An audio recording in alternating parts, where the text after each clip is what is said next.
Quran verses 12:41 and 20:71 describes the rulers of ancient Egypt threatening to crucify people. The former verse is at the time of Joseph and the latter at the time of Moses. However, the ancient Egyptians did not use crucifixion as it is commonly understood as a form of punishment. Quran verse 2071 describes the Pharaoh threatening to cut off people's hands and feet from opposite sides and then crucify them on palm trees. It would be impractical to fasten a victim to stakes after cutting off their hands and feet. Perhaps it is one of those anomalies, such as when a person during Muhammad's time not only survived after having all his limbs amputated, but after having no limbs remaining, he was accused of theft. The man was killed, although Muhammad had ordered him to be killed from the first incident of theft.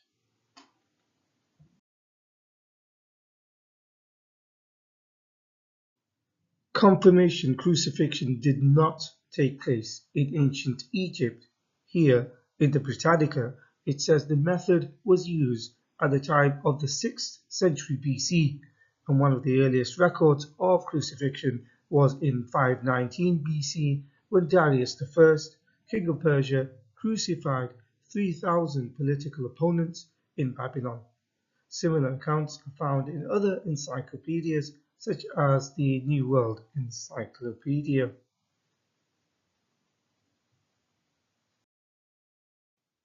Due to some of these issues, Muslim apologists have extended the meaning of crucifixion to mean impaling and also mutilation. This will be shown shortly. However, the term crucifixion, as explained by Oxford Reference and etymological dictionaries, do not say it is the same as impaling.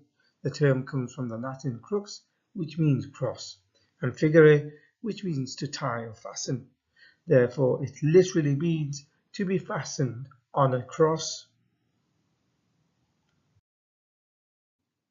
As the apologists have broadened the meaning of crucifixion to include impaling and also mutilation, done so to get around the Quran's intimation of crucifixion during Joseph and Moses' time. They cite such punishments in antiquity, including in ancient Egypt. They also cite the Assyrian ruler Shalmaneser III impaling people or being suspended by stakes as evidence for crucifixion. The Arabic word in question derives from the root word salaba, which translates into English as crucifixion. It is this word that the apologists have stretched the meaning to say that it does not always mean being nailed to a cross, that it could mean impaling and other forms of punishment. They quote from Lisan al-Arab, one of the foremost dictionaries and one that is often referred to by Muslims, which provides a broad etymological origin of the word that the apologists invoke, as shown in the previous slide.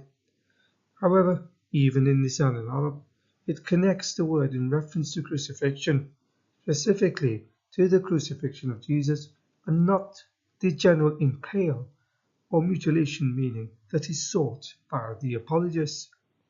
The dictionary also explains why crucifixion is called this term in the Arabic and connects it to the Quranic use of the word in 4157 in connection to Jesus, as well as the aforementioned Quran 2071. Finally explaining how the Christian cross is a derivative of the word sulb.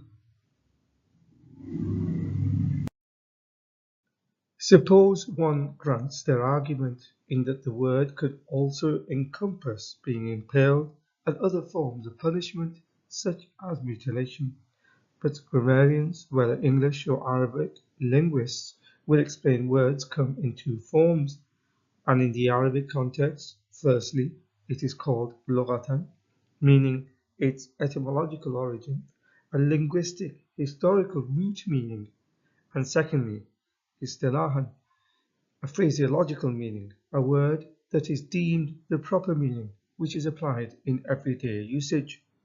It is the latter that is employed in order to understand what any word or verse is implying, not the former. But in order to circumvent this problem, the apologists apply the root origins, with the intention of making the meaning broader and thereby fit their argument, whilst neglecting the applied meaning, which is how words are supposed to be used. A well-known book of Arabic grammar called Al-Khasa'is by early Arab grammarian Al-Jinni explains this in his book. The point remains, it is irrational to hold on to the literal, etymological, linguistic origin of a word, as they do for the word crucifixion, to mean any kind of impaling or mutilation, as this is not how language operates.